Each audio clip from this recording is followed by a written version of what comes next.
오늘 주신 말씀은 시편의 말씀입니다. 시편 73편의 말씀, 시편 73편 10절에서 우리 16절까지 말씀, 성경으로 보실 분들은 구약성경 855쪽의 말씀, 시편 73편 10절에서 16절까지 말씀입니다. 제가 봉독합니다. 그러므로 그의 백성이 이리로 돌아와서 잔에 가득한 물을 다 마시며 말하기를 하나님이 어찌하랴 지존자에게 지식이 있으랴 하는도다. 볼지어다 이들은 악인들이라도 항상 평안하고 재물은 더욱 불어나도다. 내가 내 마음을 깨끗하게 하며 내 손을 씻어 무죄하다 한 것이 실로 헛되도다. 나는 종일 재난을 당하며 아침마다 징벌을 받았도다. 내가 만일 스스로 이르기를 내가 그들처럼 말하리라 하였더라면 나는 주의 아들들의 세대에 대하여 악행을 행하였으리이다. 내가 어쩌면 이를 알까 하여 생각한즉 그것이 내게 심한 고통이 되었더니. 아멘. 오늘 이 말씀 가지고 무지하신 하나님이라는 제목으로 함께 말씀을 나누기를 원합니다. 우리는 몇몇의 경우를 만나게 될 때, 그럴 때 신앙적으로 굉장히 혼란에 빠지게 되고, 정말 하나님이 전지하신 하나님이 맞나, 이런 의아심을 가지게 될 때가 많이 있습니다. 한 세 가지 정도로 압축해서 한번 보면, 첫 번째는 하나님이 말씀하신 그 말씀과 우리가 다른 일상을 경험하게 될 때, 하나님은 믿는 자의 삶의 일상이 이렇다라고 이야기를 하시는데 실제로 우리의 삶에 만나는 일상은 전혀 다르게 될 때, 그래서 어떻게 보면 우리가 부딪히고 그리고 매일같이 만나는 그 일상이 정말 예수 믿으면 이런 삶은 아니겠다라고 생각하는 그런 일상을 거듭해서 만나게 될 때 우리는 신앙의 회의를 갖고, 또한 그 부분 속에서 우리는 하나님을 의심하게 되죠. 불신하게 되는 것이죠. 두 번째로 생각해 본다면 나와 다른 삶을 사는 믿음의 사람을 보게 될 때, 같은 믿음의 사람인데 그 사람들이 나와 다른 삶의 모습을 살아가요. 믿음의 삶은 다 이런 것이다라고 생각을 하는데, 그런데 그 믿음의 삶의 내용들을 보니까 그들과 내가 다른 거예요. 또 하나는 우리가 생각해 보게 될 때 하나님 없이 살아도 아무런 어려움이 없이 살아가는 그런 믿음 없는 사람들의 형통을 볼 때 우리는 깊은 시험에 빠지게 되고 어려움에 겪게 되는 것을 보게 돼요. 시기하게 되고 어떻게 보면 우리 가운데 그 속에서 분노하게 되기도 하는 것이죠. 어떻게 보면 이런 삶을 만나게 될 때 우리는 굉장히 힘든 시간들을 보내게 됩니다. 특별히 오늘 14절의 말씀에 보면 이렇게 말씀하죠. 나는 종일 재난을 당하며 아침마다 징벌을 받았도다. 이렇게 말씀합니다. 이 시인은 지금 이야기할 때 나는 종일토록 재난을 당하였고 아침마다 징벌을 받았도다 라고 이야기합니다. 여러분, 정말 우리의 삶이 이렇다면, 근데 믿음의 사람 안에서 예레미야 애가에 보면 또 전혀 다른 삶을 살고 있는 것을 우리가 보게 됩니다. 예레미야 애가 3장 22절과 23절의 말씀에 보면 이렇게 되어 있습니다. 여호와의 인자와 긍휼이 무궁하심으로, 여호와의 인자와 긍휼이 무궁하심으로 아침마다 새로우니 라고 이야기해요. 그러니까 이 말씀 속에서도 보면 같은 믿음의 삶인데 오늘 이 예레미야 애가에서 노래하고 있는 이 삶은 여호와의 인자하심과 긍휼이 무궁하심으로 아침마다 새롭다라고 이야기해요. 아침마다 늘 기대가 되고 하나님의 그 인자하심과 긍휼하심을 인해서 소망이 있고 뭔가 그 아침마다 기대함이 있잖아요. 그런데 오늘 시인은 나는 종일 재난을 당하며 아침마다 징벌을 받았도다 라고 얘기해요. 어떻게 믿음의 사람 안에서 같은 믿는 자인데 어떻게 이렇게 전혀 다른 이런 삶을 우리가 사는가라고 하는 거죠. 여러분, 우리가 같은 믿음 안에서 살지만 여러분, 어떤 사람은 정말 믿음 안에서 정말 하나님이 복이 이런 거구나 라고 하는 것을 우리가 누리면서 살아가는 사람도 있고, 어떤 사람들은 매일매일이 우리 좋아서 좋은 말로 해서 연단이고 우리가 단련이지, 매일처럼 오늘 말씀처럼 종일 재난을 당하고 아침마다 징벌을 당하는 그런 삶이 있다고 한다면 누가 우리가 이런 신앙의 삶을 부러워하며 이런 믿음의 삶을 또한 누가 부러워하겠어요. 그래서 오늘 시인은 스스로도 어떻게 이야기하냐면 15절에 이렇게 이야기합니다. 내가 만일 스스로 이르기를 내가 그들처럼 말하리라. 나도 그들처럼 내가 살리라. 내가 정말 이 악인들처럼 내가 그렇게 살아야 되겠다라고 결심했다라면, 이런 유혹이 있었다라는 거예요. 여러분, 우리도 그렇지 않아요? 말씀 속에서 다시 가서 보면 이렇게 말씀합니다. 11절에 보시면, 우리가 오늘 여기 11절에 보시면 이렇게 얘기하죠. 말하기를 하나님이 어찌하랴 지존자에게 지식이 있으랴 하는도다 라고 얘기해요. 그러니까 하나님이 어떻게 알겠느냐, 내가 이렇게 살아도, 내가 이렇게 내가 정말 하나님을 전혀 의식하지 않고 하나님을 두려워하지 않고 내가 이렇게 살아도 하나님이 어떻게 알겠느냐.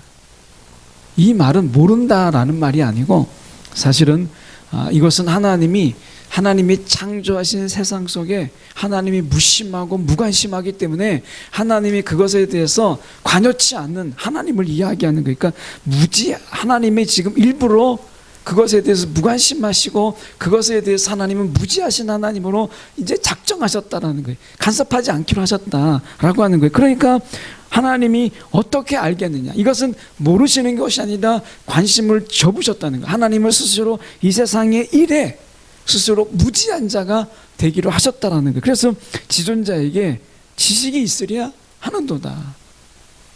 왜 지식이 없겠어요?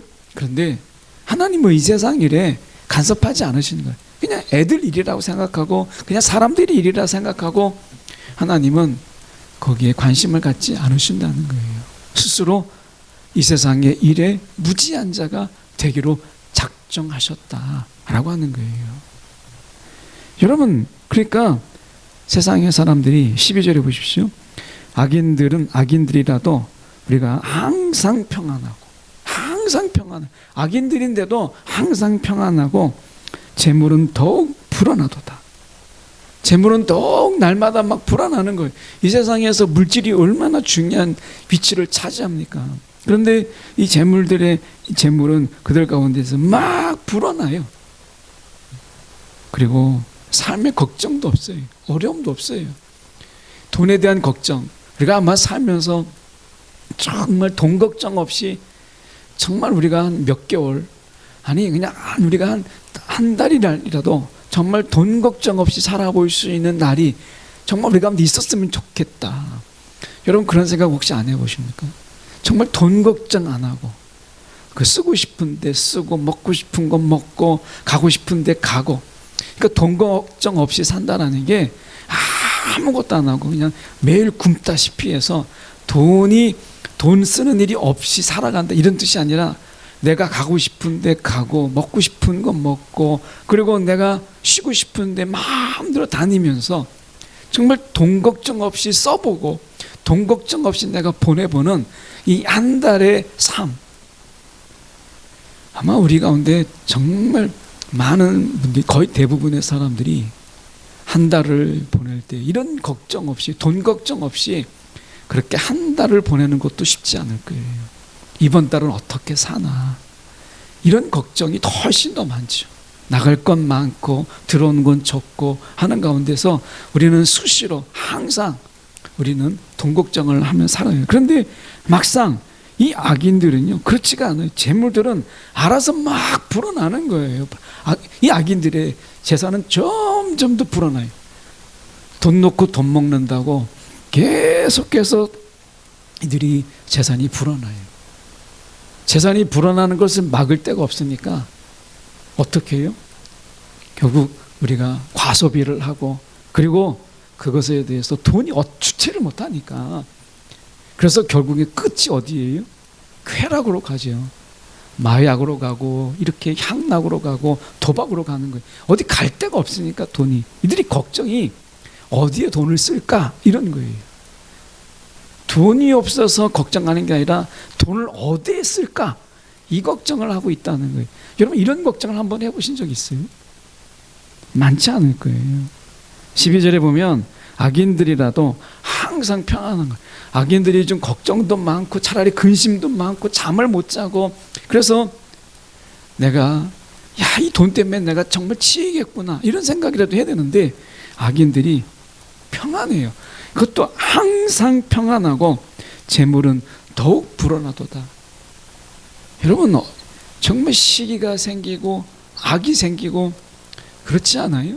정말 이런 삶이 부럽지 않습니까? 시인도 그래서 이렇게 이야기해요. 13절에 내가 내 마음을 깨끗하게 하며 내가 경건하게 살아야지, 내가 하나님 말씀대로 살아야지, 내가 기도하며 살아야지 하면서 내가 내 마음을 깨끗하게 하며 내 손을 씻어 무지하다 내가 죄를 짓지 않으려고, 내 손으로 죄를 짓지 않으려고 내가 손을 깨끗하게 내가 말씀으로 손을 씻고 성령으로 내가 손을 씻는 이런 경건의 능력으로, 경건의 모양을 넘어서 경건의 능력으로 살아가려고 했던 모든 것들이 실로 헛되도다. 아마 이 코로나 상황 속에서 우리가 제일 경험하는 것이 아마 13절의 말씀이 아닐까요? 뭐 경건히 밥을 먹여주나, 정말 우리가 죄를 짓지 않으려고 죄와 싸운다고 한들 그것이 우리를 정말 밥 먹여주는가. 이 악인들을 가만히 보니까 항상 평안하고 재물은 더욱더 늘어나는데, 아니 저들이 훨씬 더 나은 삶 아니에요? 이 세상을 정말 어떻게 보면 복되다면 복되게 정말 누릴 줄 알고 즐길 줄 알고 세상을 재미있게 살아가는데 우리는 어떻게 해요? 자제하며 절제하며 때로는 우리 스스로가 하나님 앞에 금욕하며 살아가잖아요. 그래서 어떻게 해요? 우리는 경건이란 이름으로 우리가 하나님 앞에 더 가까이 나오고 하나님 말씀 앞에 가까이 나오는데 그 삶의 결과를 보니까 그렇지 않는 자의 삶이 훨씬 더 좋은 거예요. 맛을 알지요, 멋을 알지요, 즐거움을 아는 거예요. 여러분 우리가 살면서 오죽하면, 제가 목회를 할 때 저를 아는 친척분이 너는 도대체 무슨 재미로 교회를 다니느냐, 너 무슨 재미로 예수를 믿느냐, 이렇게 이야기, 저를 너무나 불쌍하게 본 거예요. 너는 무슨 재미로 예수를 믿냐는 거예요. 어디 마음대로 가게를 합니까? 술을 먹습니까? 그렇다고 막 취하고 막 그렇게 다니기를 하는 건 아는 것도 아니고. 그러니까 사람들이 볼 때는 정말 예수 믿는 사람이 제일 불쌍한 거예요. 제일 불쌍한 거예요.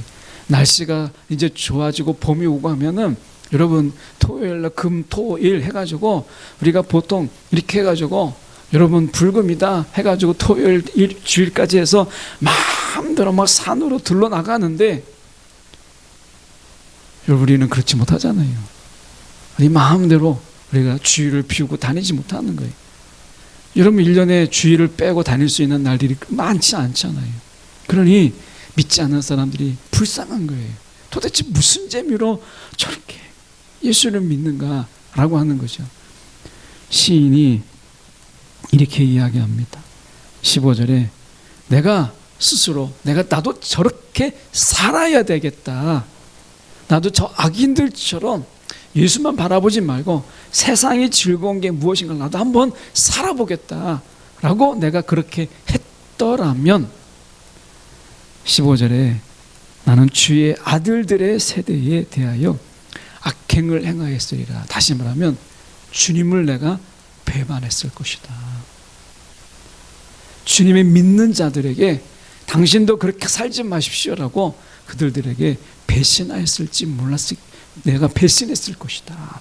이렇게 이야기하는, 자기가 배신할 뻔했다는 거예요. 주님을 배신할 뻔했다는 거예요. 여러분 이 시인도 지금 그렇게 이야기하잖아요. 여러분 이 사람은 지금 할 뻔했어요.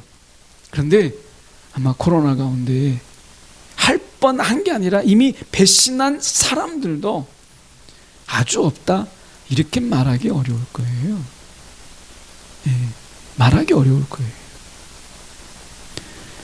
여러분, 어쩌면 우리가 이 세상에서 배신의 삶, 이 배신하지 아니하고 주님을 온전히 믿으며 산다라는 게 얼마나 어려운가, 이 시인도 지금 이야기하고 있는 거거든요.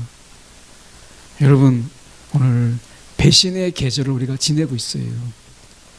김정근 목사님은 그리스도의 계절이 우리 가운데 이제 온다, 그리스도의 계절을 노래했지만, 여러분, 어쩌면 우리는 배신의 계절을 지나가고 있는지 모르겠어요. 이 시인이 이야기하고 있는 것처럼 나는 주의 아들들의 세대에 대하여 악행, 배신을 하였으리이다. 세상이 너무 불공평하고, 하나님은 세상에 대해서 관심도 없고, 하나님은 세상에서 알려고 하지도 않고, 우리 하나님은 내 이름 아시죠? 우리가 이렇게 노래하잖아요. 내 이름 아시죠? 그런데 알기는 뭘 아는가? 하나님이 나에게 주는 매일의 삶은 종일 재난을 당하고 아침마다 징벌을 내가 받는데, 도대체 내가 정말 바로 살고 있는가? 이런 생각이 갖는 거죠. 이런 가운데서 16절은 우리 가운데 더 고통스럽게 만들죠. 내가 어쩌면 이를 알까 하여 생각한즉. 자기가 생각해보고 또 생각해보고 또 생각해보니까 왜 세상이 이런가? 왜 이런가? 라고 하는 거예요. 이것에 대해서 자꾸 고민해보니까 자기에게 돌아오는 것은 심한 고통뿐이었다, 이렇게 얘기합니다. 자기에게 돌아오는 것은 심한 고통뿐이었다. 해결이 없는 거예요. 알 수가 없는 거예요. 그럴 때 시인이 발견한 것은 전혀 다른 곳에서 발견했어요. 오늘 이 앞에 있는 말씀처럼 우리가 지금 벽에 붙어 있는 말씀이 28절에 나오거든요. 28절에 보면 하나님께 가까이함이 내게 복이라. 하나님께 가까이함이 내게 복이라. 시인은요, 복의 개념을 바꿔버렸어요.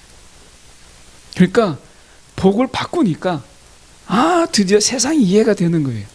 복을 바꾸니까 정말 평안하고 재물이 많아지는 것, 정말 걱정 없이 세상에서 내가 많은 돈을 가지고 재물을 가지고 즐기면서 먹고 마시고 누리고 하는 것을 세상의 복이라고 생각했더니 내 속에서 자꾸 시기가 나오고 세상을 부럽고 이렇게 사는 게 아니다라고 생각이 들었는데, 시인은요, 진짜 복이 뭔가 라고 하는 것을 깨닫게 되니까 비로소 세상이 이해가 됐다는 거예요. 그가 발견한 복이 뭐예요? 하나님께 가까이함이 내게 복이라. 하나님께 가까이함이 내게 복이라. 누가복음 15장에 보면 탕자의 비유라 또는 아버지의 비유라 라고 하는 곳에서 둘째 아들이 돈이 많이 받으니까 아버지한테 돈을 달라고 하니까 어떻게 합니까? 돈이 있으니까 아버지께 가까이 있지 않아요. 돈이 있으니까 아버지가 먼 나라에 갔다 이렇게 얘기하잖아요. 멀리 갔다 라고 이야기해요.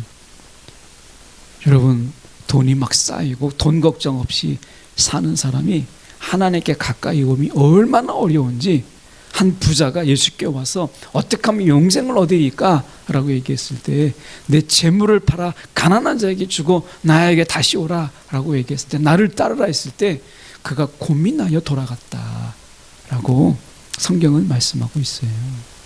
여러분, 우리가 생각해 보십시오. 뭐가 진짜 복인가?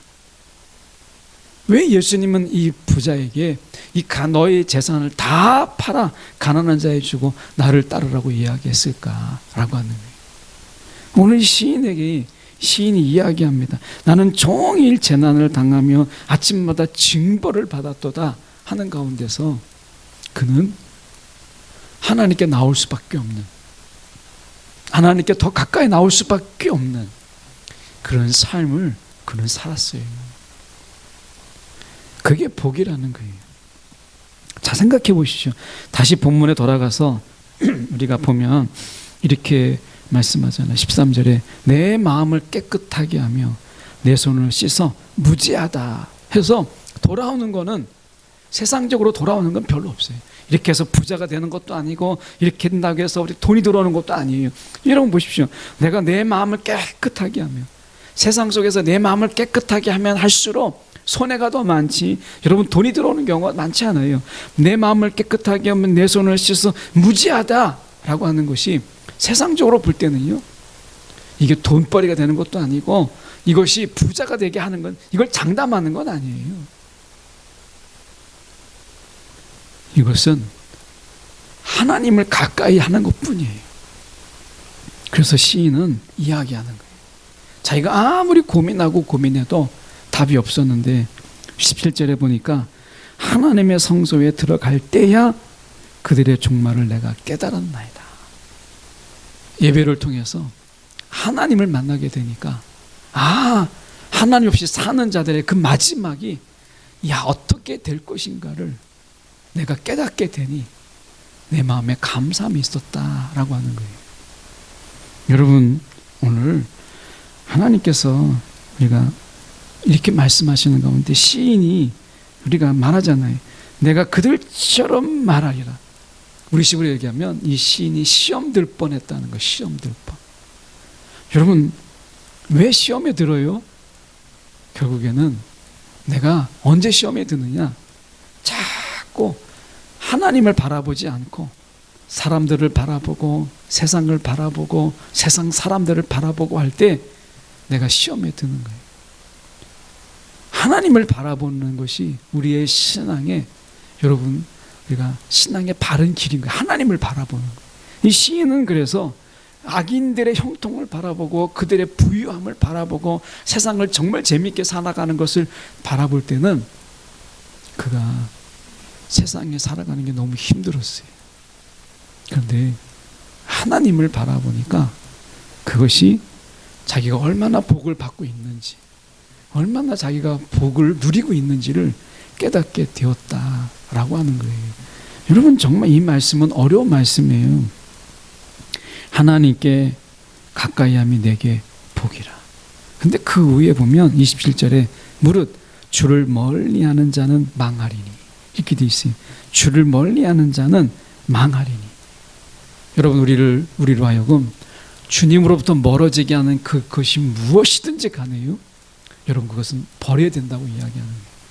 그것이 우리 가운데 부유함이라 할지라도 여러분, 우리가 그것을 주님을 멀리하게 하는 그 모든 것들을 내려놓아야 돼요. 아까 찬양 중에 내가 주인 삼은 모든 것, 우리가 찬양 많이 있잖아요. 내가 주인 삼을 모든 것을. 근데 진짜 주인 삼은 게 뭐냐, 여러분이요, 나를 주님으로부터 멀어지게 만드는 거예요. 끊임없이 주님부터 멀어지게 만들어요.